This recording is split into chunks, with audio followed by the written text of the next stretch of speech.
ನಮಸ್ತೆ ಫ್ರೆಂಡ್ಸ್, ಎಲ್ಲರಿಗೂ ಮೀನಾಕ್ಷಿ ಕಿಚನ್ಗೆ ಸ್ವಾಗತ. ನಾವಿವತ್ತು ಪೆಪ್ಪರ್ ಚಿಕನ್ ಮಸಾಲ ಹೇಗೆ ಮಾಡೋದು ಅಂತ ತಿಳಿದುಕೊಳ್ಳೋಣ. ಇದಕ್ಕೆ ಬೇಕಾಗಿರೋ ಪದಾರ್ಥಗಳೆಂದರೆ ಟೊಮೆಟೊ, ಶುಂಠಿ ಬೆಳ್ಳುಳ್ಳಿ ಪೇಸ್ಟ್, ಈರುಳ್ಳಿ, ಕೊತ್ತಂಬರಿ ಸೊಪ್ಪು ಮತ್ತು ಅರ್ಧ ಕೆಜಿಯಷ್ಟು ಚಿಕನ್.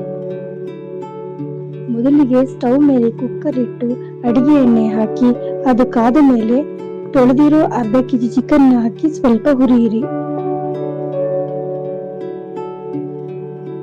ಈಗ ಸ್ವಲ್ಪ ಉಪ್ಪನ್ನು ಹಾಕಿ ಸ್ವಲ್ಪ ಹುರಿಯಿರಿ.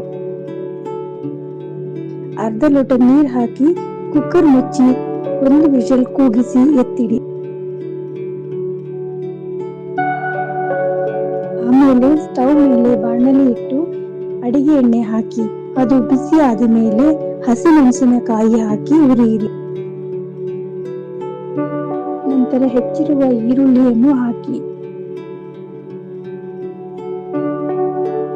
ಈರುಳ್ಳಿ ಚೆನ್ನಾಗಿ ಹುರಿದು ಕೆಂಬಣ್ಣ ಬಂದ ಮೇಲೆ ಹೆಚ್ಚಿರುವ ಟೊಮೆಟೊ ಹಾಕಿ ಹುರಿಯಿರಿ.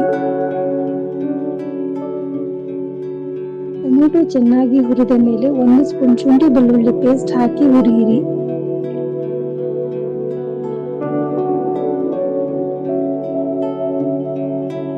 ಆಮೇಲೆ ಬೇಯಿಸಿ ಇಟ್ಟಿರೋ ಚಿಕನ್ ಅನ್ನು ಬಾಂಡಿಗೆ ಹಾಕಿ ಹುರಿಯಿರಿ.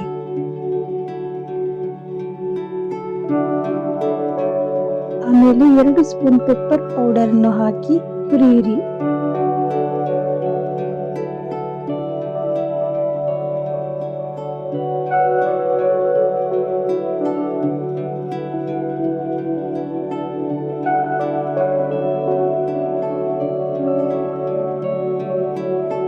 ಈಗ ಹೆಚ್ಚಿರುವ ಕೊತ್ತಂಬರಿ ಸೊಪ್ಪನ್ನು ಹಾಕಿ ನಂತರ ಚಿಕನ್ ಬೇಯಿಸಿರುವ ನೀರನ್ನು ಹಾಕಿ 5 ನಿಮಿಷ ಮುಚ್ಚಿ ಬೇಯಲು ಬಿಡಿ.